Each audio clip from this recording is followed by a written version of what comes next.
नमस्कार दोस्तों, आप सभी का स्वागत है आपके अपने चैनल राज एग्जाम अड्डा में। आज की क्लास हमारी उत्तराखंड की क्लास होने वाली है। उत्तराखंड के महत्वपूर्ण प्रश्नों को आज की क्लास में हमने शामिल करा है, जो आने वाले एग्जाम के लिए काफ़ी महत्वपूर्ण रहने वाले हैं। आज का जो सबसे पहला जो हमारा प्रश्न होने वाला है कि लोक गायक झुसिया दमाई पर शोध ग्रंथ किसने लिखा है, तो गिरीश तिवारी गिरदा जी के द्वारा लिखा गया है। इनकी बात करें झुसिया दमाई की, तो ये वीर गीत के लिए प्रसिद्ध हैं और प्रसिद्ध लोक गायक हैं और रहने वाले कहाँ के हैं भैया, तो धारचूला के ये निवासी हैं भाई। ठीक है, इनकी प्रसिद्ध नाटक की बात करें तो नागाड़े खामोश है इनकी रचना है। और अन्य प्रमुख रचना की बात करें तो धनुष, झस, थैंक यू मिस्टर ग्लाड और हमारी कविता के आखर, शिखरों के स्वर, जो कि इनकी कुमाऊनी कविताओं का संग्रह है भाई। रंग डारी दियो हो, तो ये कुमाऊनी होली गीत है इनकी। ठीक है, तो लोक गायक झुसिया दमाई पर शोध ग्रंथ भैया किसने लिखा है, तो गिरीश तिवारी गिरदा जी के द्वारा लिखा गया है भाई। अगले क्वेश्चन को देखेंगे। अगला जो हमारा क्वेश्चन होने वाला है, अंग्रेजी में बाल साहित्य के सर्वश्रेष्ठ लेखक रस्किन बॉन्ड कहाँ पर निवास करते हैं भाई, तो ये निवास करते हैं मसूरी में। कहाँ पर, मसूरी में निवास करते हैं भैया। रस्किन बॉन्ड की पहली पुस्तक थी भैया रूम ऑन द रूफ। भैया इनकी कौन सी थी भैया, पहली पुस्तक थी। और कब भाई, कब प्रकाशित की इन्होंने, 1955 में इनके द्वारा प्रकाशित की गई भाई। ठीक है, 1955 में ये पुस्तक आई थी। इनका जन्म कब हुआ था भाई रस्किन बॉन्ड का, तो 1935 में इनका जन्म हुआ था। और कहाँ पर हुआ था भाई, हिमाचल प्रदेश के कौसाली नामक जगह पर इनका जन्म हुआ था। इनको 1999 में भैया कौन सा पुरस्कार दिया गया, रस्किन बॉन्ड को 1999 में पद्म श्री पुरस्कार से सम्मानित किया गया है। और 2014 में इनको पद्म भूषण सम्मान मिल चुका है। इसके साथ साथ इनको साहित्य अकादमी पुरस्कार 1992 में मिला है। और किस रचना के लिए भैया, तो our trees grow in Dehradun के लिए इनको ये पुरस्कार मिला है भैया। कौन सा, तो साहित्य अकादमी पुरस्कार 1992 में इनको दिया गया है। इनकी और जो महत्वपूर्ण रचनाएं हैं कौन कौन सी हैं भैया, ब्यूटीफुल गढ़वाल, लंडोर डेज और friends in small, the Indian ghost, days of innocence, time spot and सामली, success from water life और लॉन फॉक्स डांसिंग, जो कि इनकी एक ये आत्मकथा है। तो ये रस्किन बॉन्ड जी के द्वारा ये पुस्तक लिखी गई हैं। तो ये एग्जाम के पॉइंट व्यू से मोस्ट रहने वाले हैं भाई। ठीक है, तो ये हमें याद रखना है एग्जाम के पॉइंट ऑफ व्यू से। अगले क्वेश्चन की ओर चलते हैं। अगला जो हमारा क्वेश्चन रहने वाला है, विश्व की सबसे लंबी धार्मिक यात्रा कौन सी है, तो विश्व की सबसे लंबी धार्मिक यात्रा जो है नंदा देवी राजजात यात्रा है। कितने किलोमीटर की यात्रा होती है भैया, तो 280 किलोमीटर की यात्रा होती है। तो हमें याद रखना है कि नंदा देवी राजजात यात्रा विश्व की सबसे लंबी धार्मिक यात्रा है भाई। ठीक है, अगले क्वेश्चन को देखेंगे। अगला जो क्वेश्चन है, राज्य की सबसे लंबी सामाजिक सांस्कृतिक पैदल यात्रा है भी कौन सी, तो अस्कोट आराकोट यात्रा है, जो कितने किलोमीटर की है भैया, तो 1100 किलोमीटर की यात्रा है भैया। ठीक है, अगर विश्व की धार्मिक पूछेगा तो नंदा देवी राजजात यात्रा है, जो कि 280 किलोमीटर की यात्रा है। लेकिन राज्य की सबसे लंबी सामाजिक सांस्कृतिक पैदल यात्रा पूछेंगे तो अस्कोट आराकोट यात्रा है, जो कि 1100 किलोमीटर की यात्रा है भाई। पिथौरागढ़ के अस्कोट से लेकर उत्तरकाशी के आराकोट तक यह यात्रा जाती है। लेकिन यह यात्रा एक सामाजिक सांस्कृतिक यात्रा है, न कि धार्मिक यात्रा। 1974 से यह यात्रा हो रही है भाई। कब से भाई, 1974 से यह यात्रा हो रही है भाई। अगले क्वेश्चन की ओर चलते हैं। अगला आज का जो हमारा क्वेश्चन होने वाला है, राज्य का सबसे बड़ा मंदिर समूह कौन सा है भाई, तो राज्य का सबसे बड़ा जो मंदिर समूह है वो जागेश्वर मंदिर समूह है। और भैया जागेश्वर मंदिर समूह कहाँ पर है भाई, किस जिले में पड़ता है, तो अल्मोड़ा जिले में पड़ता है। सबसे ऊंचाई पर स्थित मंदिर कौन सा है भाई, तो तुंगनाथ मंदिर है, जो कि रुद्रप्रयाग में है और ये पंच केदार का एक भाग भी है भाई। ठीक है, तो सबसे ऊंचाई पर स्थित मंदिर कौन सा है, तुंगनाथ मंदिर है। और कहाँ पर है भैया, तो रुद्रप्रयाग में है और ये पंच केदार का भाग है। तो राज्य का सबसे बड़ा मंदिर समूह कौन सा है, तो जागेश्वर मंदिर समूह है, जो कि अल्मोड़ा में है भाई। अगले क्वेश्चन को देखेंगे। एशिया का सबसे बड़ा मिट्टी पत्थर निर्मित बांध कौन सा है भाई, तो कालागढ़ बांध है एशिया का सबसे बड़ा मिट्टी पत्थर से निर्मित बांध भाई। अगले क्वेश्चन की ओर चलते हैं। अगला जो हमारा क्वेश्चन होने वाला है, भूगर्भ से संबंधित देश का पहला संग्रहालय कौन सा है? तो भूगर्भ से संबंधित देश का पहला जो संग्रहालय है वाडिया संस्थान है। और कहाँ पर है वाडिया संस्थान? तो देहरादून के अंदर है भैया। ठीक है, स्थापना कब होती है इसकी? तो 1968 में स्थापना होती है। और कहाँ पर होती है भाई? तो दिल्ली के अंदर होती है स्थापना। और देहरादून में कब लाया गया था भाई? तो 1976 में देहरादून के अंदर लाया गया था भाई। ठीक है, अगले क्वेश्चन को देखेंगे। अगला जो हमारा क्वेश्चन होने वाला है, उत्तराखंड में गौरव सम्मान कब से शुरू किया गया? तो उत्तराखंड में जो गौरव सम्मान की शुरुआत हुई है 2021 से हुई है। कब से हुई है भैया? 2021 से इसकी शुरुआत हुई है। 2021 के विजेता कौन कौन रहे भाई? तो 2021 में 5 विजेता रहे। कौन कौन से भैया? एन डी तिवारी जो कि जिनका क्षेत्र राजनीतिज्ञ है, और रस्किन बॉन्ड जो कि एक साहित्यकार हैं, बछेंद्री पाल जो कि एक पर्वतारोही हैं, और नरेंद्र सिंह नेगी जो कि एक लोक गायक हैं, और अनिल प्रकाश जोशी जो कि एक पर्यावरणविद हैं भैया। तो इन 5 लोगों को 2021 का भैया क्या मिला है? उत्तराखंड गौरव सम्मान से सम्मानित किया गया है।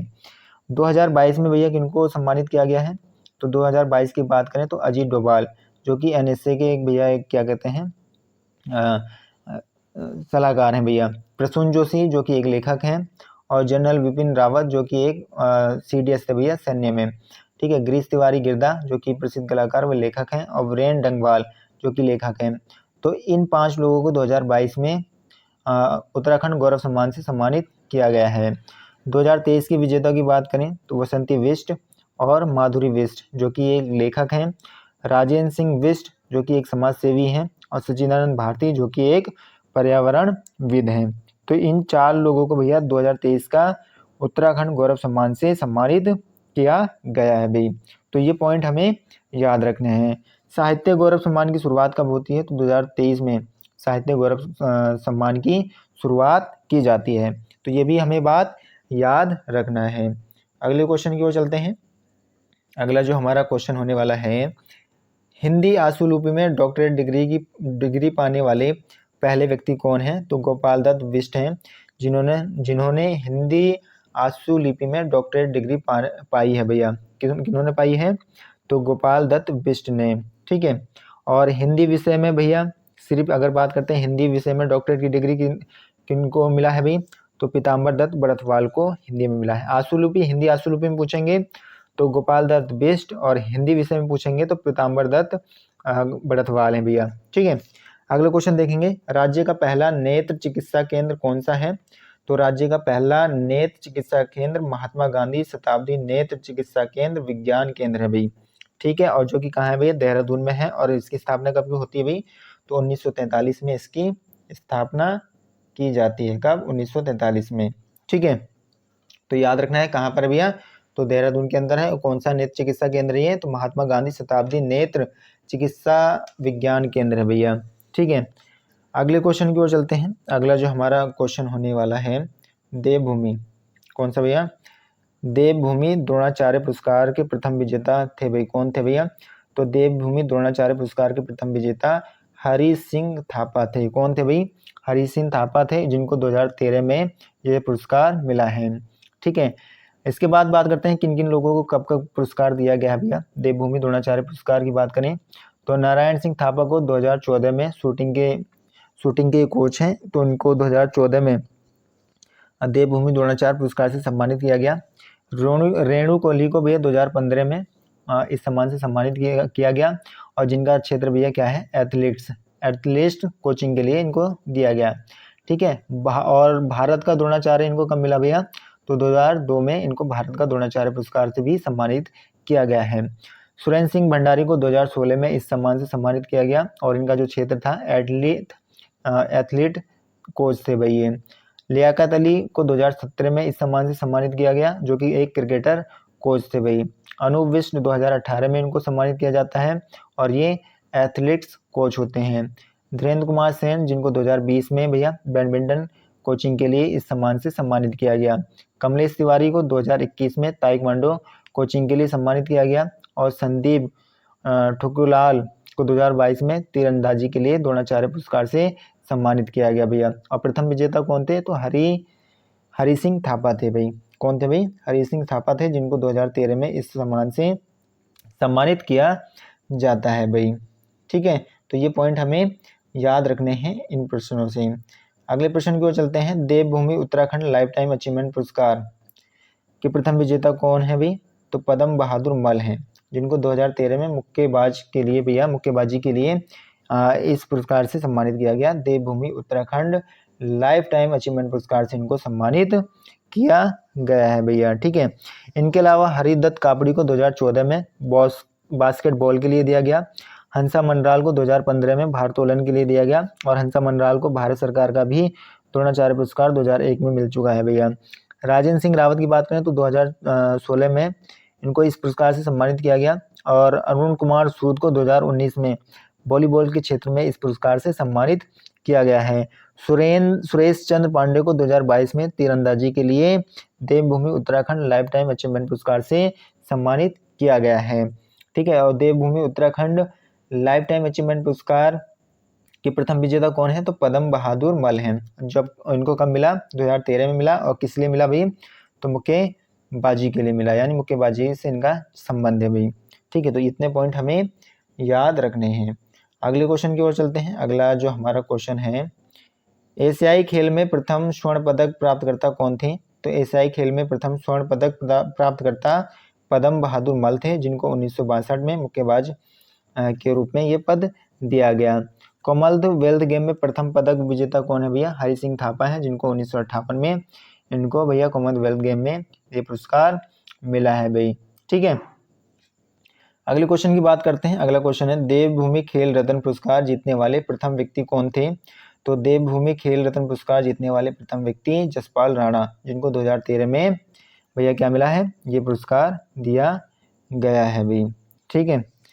ये पुरस्कार इनको 2013 में मिलता है भाई, ठीक है। और इनका संबंध किससे है भैया? तो ये निशानेबाजी के प्रसिद्ध कोच हैं भैया, ठीक। किससे संबंध इनका? तो ये निशानेबाजी के प्रसिद्ध कोच हैं भाई, ठीक है।